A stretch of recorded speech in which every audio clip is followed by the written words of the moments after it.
সচিবের স্বাক্ষর ছাড়াই প্রকল্প পাশ করলেন আসিফ মাহমুদ। আমার সাইন করার মতো দিয়েও পাশ হয় না। আমি খুব ফর্মালি না, ইনফর্মালি চলে আসলাম একটা লাইভে। একটা বিষয় হঠাৎ নিউজ দেখছি, তো সেই বিষয়ে কিছু কথা বলার প্রয়োজন মনে হলো। সাউন্ড ঠিক আছে? তো একটু আগে নিউজ দেখলাম, আপনারা হয়তো ক্যাপশন দেখে বুঝতেই পারছেন যে কি বিষয়ে কথা বলবো। যে সচিবের স্বাক্ষর ছাড়াই প্রকল্প পাশ করলেন আসিফ মাহমুদ, এটা বলেছেন স্থানীয় সরকার প্রতিমন্ত্রী মিস্টার শাহ আলম, সম্ভবত ওনার নাম। তো একটু ফাইলের প্রসেসটা বোঝা প্রয়োজন, যে মন্ত্রণালয় একটা ফাইল কিভাবে কোন প্রসেসে পাশ হয়। প্রথমত আমি মিস্টার শাহ আলম যেটা বলেছেন সেটা উত্তরটা পরে আসছি।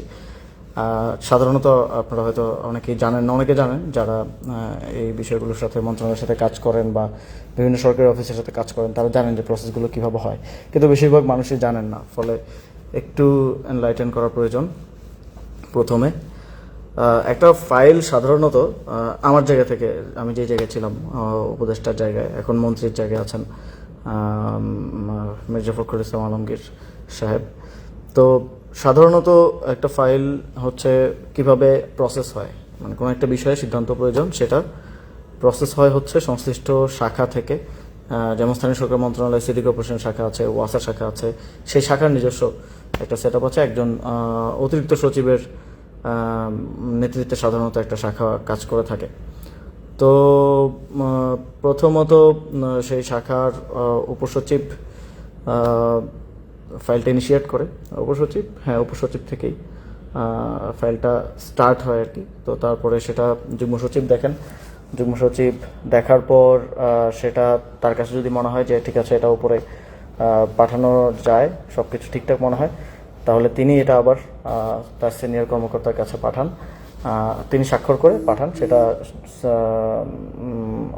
এডিশনাল সেক্রেটারির কাছে যায়। এডিশনাল সেক্রেটারি সেটা আবার নিজে দেখেন। সেটা পারফেক্ট থাকলে তিনি সেটা আবার সাইন করে সেটা সচিবের কাছে পাঠান। সচিব সেটা স্ক্রুটিনি করে সেটা উপদেষ্টা কিংবা মন্ত্রী যিনি দায়িত্বে আছেন তার কাছে পাঠিয়ে থাকেন। এবং তার স্বাক্ষরের পরে, তার স্বাক্ষরের সাথে সাথে কিন্তু সেটা অনুমোদন হয়ে যায় না, তার স্বাক্ষরের পরেও কাজ থাকে। মন্ত্রী কিংবা উপদেষ্টা স্বাক্ষরের পর তিনি স্বাক্ষর করে মার্ক করে দেন, যে তিনি চাইলে যে কাউকে মার্ক করতে পারেন। তিনি শাখাকেও মার্ক করতে পারেন, তিনি সরাসরি উপসচিবকেও মার্ক করতে পারেন, তিনি চাইলে সচিবকে মার্ক করতে পারেন, অতিরিক্ত সচিব, যুগ্ম সচিব, যে কাউকে মার্ক করতে পারেন। বাট আমার সবসময় প্র্যাকটিসটা ছিল যে আমি পুরো নর্মটা ফলো করতাম, আমি সবসময় সচিবকেই মার্ক করতাম। ফলে এটা আমার স্বাক্ষর পরে সচিবের কাছে যেত। সচিব সেটা আবার এবার নিচের দিকে, একটা হচ্ছে আপওয়ার্ড ফাইলের গতিবিধি, তারপর হচ্ছে ডাউনওয়ার্ড, এটা আবার নিচের দিকে যাবে।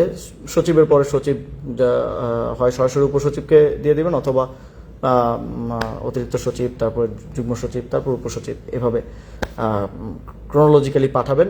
উপসচিবের কাছে যাওয়ার পরে তারপর তিনি হচ্ছে অফিসিয়ালসদেরকে দিবেন এটা, বা তিনি হচ্ছে এটাকে করবেন, এটা নোটিশ আকারে দিবেন। যখন নোটিশটা আসে, গভর্নমেন্ট নোটিশটা আসে, তার মানে হচ্ছে এটা গভর্নমেন্ট নোটিশ কিংবা গভর্নমেন্ট অর্ডারটা আসে, তার মানে হচ্ছে এই ফাইলটা পাস হয়ে গেল আর কি। এটা মানে ইভেন আমার সাইন করার মতো দিয়েও পাস হয় না, এটা আরও প্রসেস আছে। তারপরে গিয়ে নোটিশ, যেটা গভর্নমেন্ট অর্ডার আকারে আপনারা দেখেন, সেটা আসা মানে হচ্ছে পাস হওয়া।